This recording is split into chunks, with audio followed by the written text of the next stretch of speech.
November 26 வீரா serial வரக்கூடிய எபிசோட்ல என்ன நடக்க போகுது அப்படின்னு பார்க்கலாம். உங்களுக்கு இந்த வீடியோ பிடிச்சிருந்தது அப்படின்னா மறக்காம இந்த சேனல்ல சப்ஸ்கிரைப் பண்ணிக்கோங்க. மாறா, ஒரு நிமிஷம் நில்லு. நேத்து நான் உன்கிட்ட கையெழுத்து கேட்டேன். ஆனா நீ கையெழுத்தே போடாம இங்கிருந்து வந்துட்ட. அதனால வக்கீல்கிட்ட இருந்து ஃபார்ம் எல்லாமே நான் வாங்கிட்டு வந்துட்டேன். இதுல தயவு செஞ்சு ஒரு கையெழுத்த போடு அப்படின்னு கேக்குறாங்க வீரா.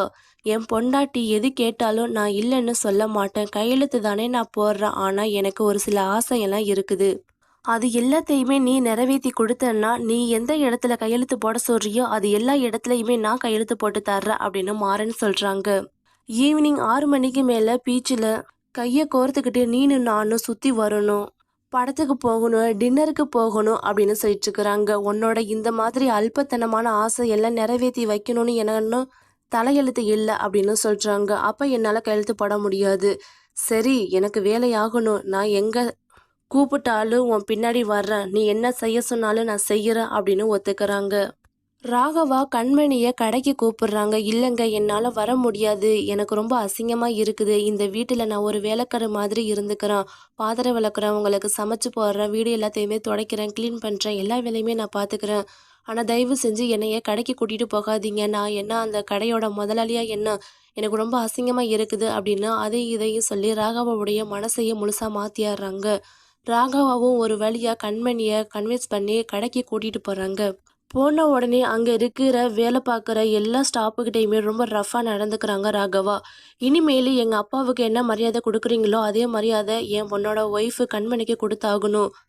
அப்பதான் இந்த கடையில் உங்க எல்லாருக்குமே வேலை உண்டு அப்படின்னு சொல்லிட்டு முத்துவை உடனே வேலையை விட்டு தூக்குறாங்க.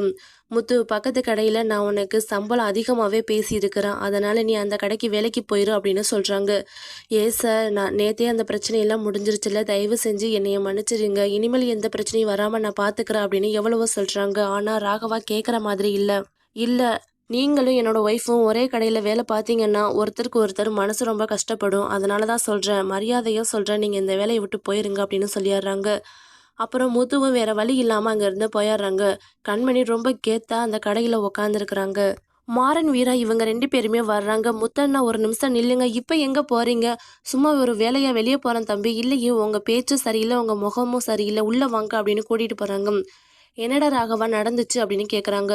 முத்துவுக்கு பக்கத்தே கடையில் 5000 அதிகமாகவே சம்பளம் பேசியிருக்கிறான். அவர் அங்கே போய் வேலை பார்க்கட்டும், இங்கே வேண்டாம் அப்படின்னு சொல்கிறாங்க.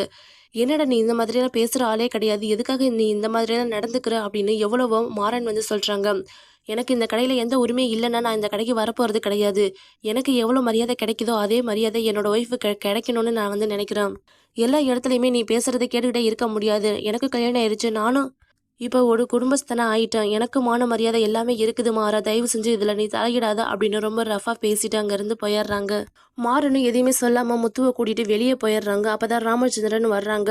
வர வேண்டிய எல்லா சரக்குமே வந்துருச்சா, அதை ஒரு வாரத்தை முத்துக்கிட்ட சொல்லி வை. அப்போ தான் அவன் எல்லாருக்கிட்டையுமே என்னென்ன ரகம் அப்படின்னு அவனுக்கு தெரியும், வியாபாரமும் நல்லா நடக்கும் அப்படின்னு சொல்கிறாங்க. எங்கே முத்துவா காணோம் அப்படின்னு கேட்குறாங்க.